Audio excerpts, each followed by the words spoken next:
big surprise. It made me realize how much I adore you. I said, okay, so my project is going to be about, I'm going to make inamona. So it's kind of about the kukui nut tree. As everybody knows, we can use the kukui nut tree for medicines, oils, lantern light, laxatives. They use it as a laxative. Stronger dosages is for purging. But I'm just going to make a quick demonstration on the kukui nut. These kukui nuts, I got this from El Nido about 6 weeks ago in preparation of my project. So they were kind of raw, so I left them out in the sun all this time to let it kind of dry, because you want your kukui nut to kind of be cooked on the inside, and sometimes when it just freshly falls from the tree, it's not as good. So what I'm going to do is I'm going to throw it in the water real quick.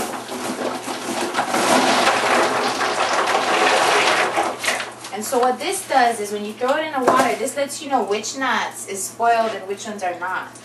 So as you can see, the ones that float on the top, no good. You can't use these. Come closer, baby. You can't use these. So I'm going to pull these ones out because they're rotten. See how they float and then the rest stands on the top? So they're not going to be any good for what I'm trying to do. So I'm going to pull these out. These are going to get thrown away. And then these over here, I'm going to wash them out real good. Make sure all this stuff is off. And it's not necessarily something you have to do, but when you go in, you crack the nut, it's easier that way. It doesn't get all that brown stuff all over the place, yeah, so it's easier to kind of wash your nut before you start cracking it. So with that said and done, we're going to move over here because of course because the project is only 2 minutes long, I've already done some.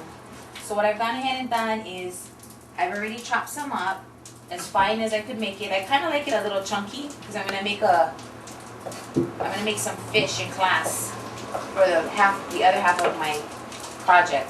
But all I did was just basically cut it down, and because it came out so well like this, nice and crunchy, the color is really nice.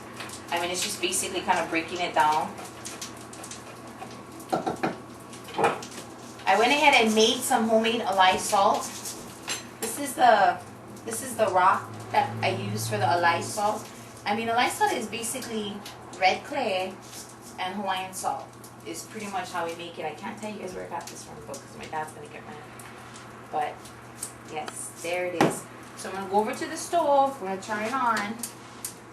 Most people, when they make inamona, they always like to roast it. I mean, the correct way, they always like to roast it. But the way that I've been doing it, or been taught to do it, is on the stove. I don't know, it makes it more moist and not so hard. So I'm just going to throw this in the pan. Like so. I did spread a little bit of vegetable oil inside, but not so much where it's going to be like too mushy or moist. So it's just kind of a little layer on the ground. So basically you just wait for it to kind of get brown. Cook a little bit. And then from there I just turn on throw in some of this alai salt that I made. Actually, you can do them now, it doesn't really matter. And then it's just going to roast together. And it depends on how salty you like it too. And since I'm going to make fish for us, I want it like plenty salty. So, you want to go half and half with this stuff. And that pretty much sums it up. So it's going to turn into like a nice brown. But apparently my stove is not working to its fullest potential. Anyway, so you just kind of mix it up, and then I'm going to make poke when I get into class. So that's the end of my portion for house stuff.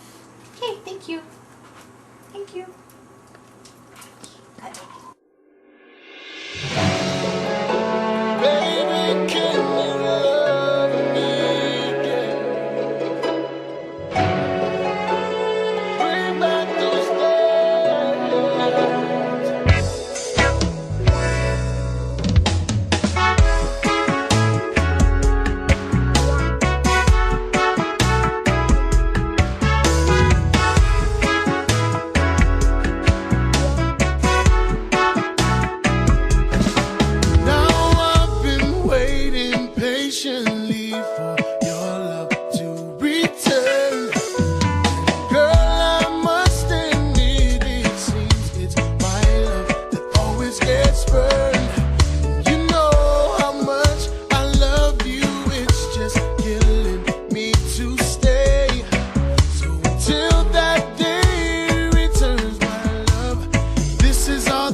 another lesson, so use it as a blessing.